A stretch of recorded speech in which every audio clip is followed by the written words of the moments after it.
Good day to everyone. Our lesson for this time is about transfer of learning, its theories and implications to education. Let's start. The idea of transfer of learning is basic to education. Education is considered to be a preparation for life. Whatever students learn in educational institutions is useful only when they can apply the same in the everyday life. This application or carryover learning from one act to another is called transfer of learning. Transfer of learning thus implies the application of knowledge in various subjects and fields. It is assumed that whatever knowledge, skills, attitudes and information are either taught in schools, or given training in, would be useful only when children use it to solve problems of life after completing their formal education. Arithmetic is taught on the assumption that it would be useful in handling day-to-day life problems. Civics is taught on the assumption that its knowledge would be helpful in facing social problems successfully. Children are required to do additions and subtractions of fractions in algebra. The teacher points out to them that the principle is the same as that in arithmetic.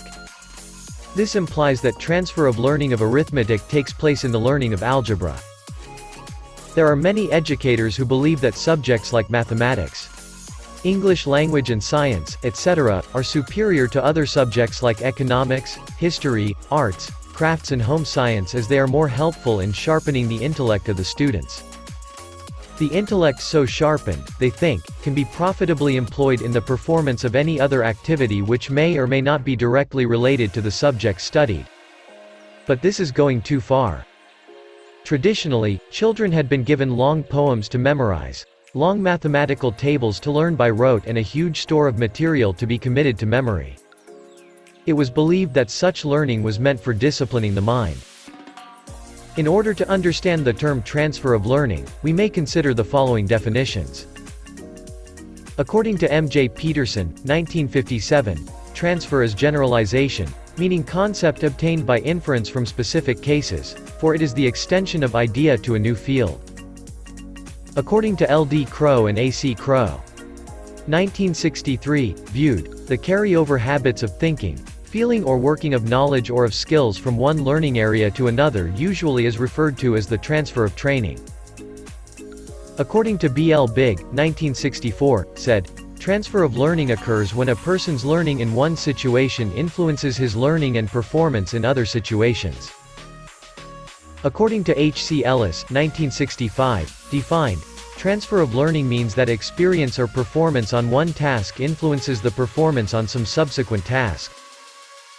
According to K. Lovell, 1970, transfer of learning is the effect which some particular course of training has on learning or execution of a second performance. Such an effect may be of a helpful nature or it may hinder. According to Guthrie and Powers, 1973, observed, transfer may be defined as a process of extending and applying behavior. A comprehensive definition of transfer of learning can be application or carryover of knowledge, skills, attitudes, habits, values or other responses from the situation in which they were initially acquired for some other situation for which they were not specifically learned. To fully understand the transfer of learning, let us discuss the brief history of the concept. The idea of transfer of learning is as old as the Vedic system and the Greek system of education. Memorization and chanting of Vedic hymns in Sanskrit was considered essential for training the mind. In Greece, Plato believed that geometry was essential for training the mind. Latin, Greek and Sanskrit were considered to be the subjects to train the various faculties of the mind. In due course, mathematics was also placed in this country. William Jones, 1890, was the first to challenge this view. He found that practice in memorizing Milton's Paradise Lost did not produce any improvement in memorizing French poetry. The findings evoked a lot of research in the field of transfer of learning and more than 300 studies were conducted on this subject. Types of material used in transfer of learning may be categorized under the following heads. Number 1, school subjects. Number 2, memory materials. Number 3, perceptual materials. Number 4, reasoning materials. Number 5, sensory motor materials. Number 6, ideals-related materials. Let us now proceed to the importance of the transfer of learning. There is no doubt that almost all educational and training programs are built on the premise that learners have the ability to transfer what they have learned in one situation to another. This relationship has a great significance for any educational practice as it lends importance and faith to the usefulness of formal education. Learning becomes functional only when it enables students feel confident that they would use their experiences and skills obtained in the school in their day-to-day life. The very existence of our educational institutions is based on the assumption that the knowledge, skills and attitudes developed by them in their students will be transferred to life situations. The types of transfer of learning. Some of the important types of transfer of learning are lateral transfer, sequential transfer, horizontal transfer, vertical transfer and bilateral transfer. Let us define each type. First is lateral transfer. It is the most common form of transfer which takes place. Suppose a child has been taught addition and subtraction and he understands that 15 to 8 equals 7 in the context of beads or blocks used in the classroom by the teacher. It is hoped that this understanding of addition and subtraction would transfer to other situations too. For example, the same child removes 8 apples from a basket containing 15 apples at home and understands that there would be 7 left. This is an example of lateral transfer as in this case, the child has made use of the understanding and skill learnt in his school in learning situations outside the school. Second, sequential transfer. The contents of the subjects of school curriculum are divided into sequent units. One idea leads to another and both ideas have some relationship to the third idea to be taught. Third, horizontal transfer. Lateral and sequential transfers are called horizontal for the learner as within the same behavioral category while making the transfer. Fourth is vertical transfer. Vertical transfer of learning implies facilitating the higher behavioral level in vertical manner by the lower level of learning.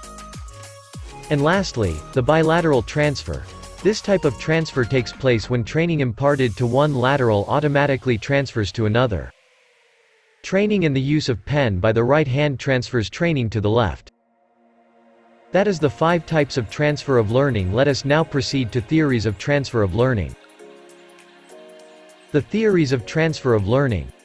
Important theories of transfer of learning are as under theory of mental discipline, theory of identical elements or components, theory of generalization of experience, theory of ideals and Gestalt or relationship theory.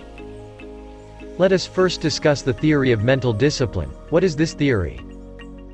General transfer of training through mental discipline is the oldest theory but hardly accepted by modern psychologists.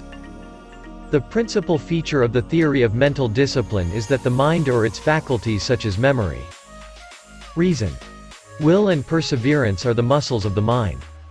And like muscles of body, they are strengthened through exercise and later on function automatically in all situations and areas in which they are involved. It was thought that the rigorous study of geometry could train the faculty of reasoning, and it was so trained in a person that he could reason well in the realms of mathematics, social studies, philosophy and business. This theory was first challenged by William James. Experiments by James and Slight showed that one could hardly improve memory for all situations in which it was called for by rigorously exercising it in any one specific situation. Thorndike did a lot of research work on this problem and came to the following conclusion. The notions of mental machinery which being improved for one sort of data held the improvement equally for all sorts of magic powers which, being trained by exercise of one sort to a high efficiency, held that efficiency whatever they might be exercised upon. And of the mind as a reservoir for potential energy which could be fired by any one activity and drawn on for any other, have now disappeared from expert writing on psychology. This sets limitations to formal disciplines. A. G. Wesman, 1945, concluded on the basis of his studies that there was no clear-cut superiority of any subject as regards the amount of transfer. The second theory is theory of identical elements or components. Thorndike and Woodworth were the main founders of this theory. On the basis of their experiments carried out in 1901, they concluded that transfer of learning occurred from one situation to another on account of the presence of identical twins. The theory implied that learning was facilitated in the new situation to the extent that identical elements which occurred in an earlier situation were present in the new situation. The similarity of elements could be either in the subject matter or in procedure, or in attitudes. Peter Sandiford, 1941, stated, "This theory of identical elements is a perfectly reasonable one. Out of the millions of specific reactions, each with its specific connection in the nervous system, some of them are bound to be common to several situations. The greater the number of these common elements, the greater will be the transfer effect." According to this theory, addition is supposed to improve multiplication on account of lots of additive processes required in multiplication tables. Learning of one language helps in the learning of the other, as the methods of learning used in two languages have common elements of vocabulary. In a simple way, it may be stated that the transfer of learning is in terms of identity of content, identity of procedure and identity of ideals. Third theory is the theory of generalization of experience. C.H. Judd, 1908, came to the conclusion on the basis of his experiments conducted on transfer of learning that transfer took place to the extent to which a learner was able to generalize his experiences. Judd laid emphasis on the intelligence of the learner, which enabled him to understand and apply knowledge of principles or generalizations from one situation to another. The theory states, the development of special skills, the mastery of specific facts, the achieving of particular habits or attitudes in one situation have little transfer unless the skills, facts, habits are systematized and related to other situations in which they can be utilized. Thus, if we are trying to build good habits of study and work, it should be done in such a way that these are applicable in all subjects and not merely to one subject. Fourth theory is theory of ideals.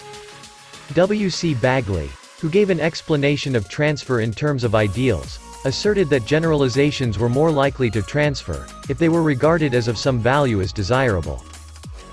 According to him, generalization is not the whole story, but it must be given an emotional sanction or be elevated to a plane of an ideal worth living for. Thus, the teacher should consciously seek maximum transfer of values by emphasizing ideals of neatness, of love, of learning, tolerance for difference of opinion and so on. Last theory is Gestalt, or relationship theory. According to Gestalt psychologists, transfer of learning means that generalizations, concepts or insights which are developed in one learning situation are employed as a whole in other situations in which they are applicable. However, the transfer of generalizations or insights does not occur automatically. For transfer to occur, the pupil must perceive the relationships between the two situations, must understand that the generalizations gained through past experience are appropriate in the new situations and must have the desire to use the generalizations and to benefit by the perceived commonality. Now, what are the educational implications of theories of transfer of learning mentioned? Inclusion in the curriculum. In the curriculum, utility aspect should be kept in view. In selecting and planning the curriculum, the selection and arrangement of material and subjects should be such as they are closely associated with the daily needs of the learners. This implies that spellings or those words should be taught first which are used in everyday life of the learners. Similarly, the kinds of readings they would use in their life should be given priority. Curriculum content should be related directly to vocational interests and ways of life. Mathematical symbols and formulas should be expressed in familiar terms to the students. Superiority of one subject over the other in terms of transfer has little relevance. The degree of transfer depends upon the applicability of the outcomes of learning. As Thorndike pointed out, the differences are so small and the unreliabilities are relatively so large, that the influence of the subject studied seems unimportant. Indeed, one subject was about as good as another.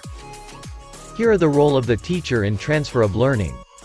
Subject matter of all subjects should be taught and learned in close contact with its applications. Adequate experiences and practice should be provided with the original task for its transfer to other situations in learning. Important features of a task should be identified so that differences and similarities with other tasks should be comprehended and proper relationships established. Implications of concepts and rules in actual life should be thoroughly discussed to make its applications practicable. Students should be guided to discover common essential features and relationships of situations which appear to be different superficially. Students should be encouraged to develop proper generalizations. Students may be motivated to see the significance of identical elements and components of ideas, skills, attitudes and objects. Emphasis should be on the development of desirable flexible behavior and not merely apply the ideas or skills mechanically. While teaching abstract concepts, a number of illustrations and practical examples should be given. Relationships should be emphasized and the learners guided to perceive them within a subject, between the subjects and out of school life. Project method is very useful in cutting across several subjects. Discussions and debates should be arranged to develop students' power of understanding relationships.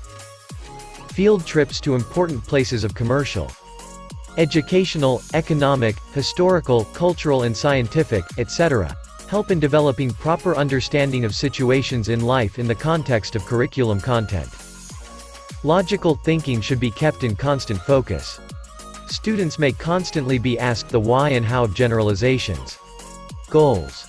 Outputs and objects of a particular activity should be made very clear to the students. That's all for the discussion of transfer of learning.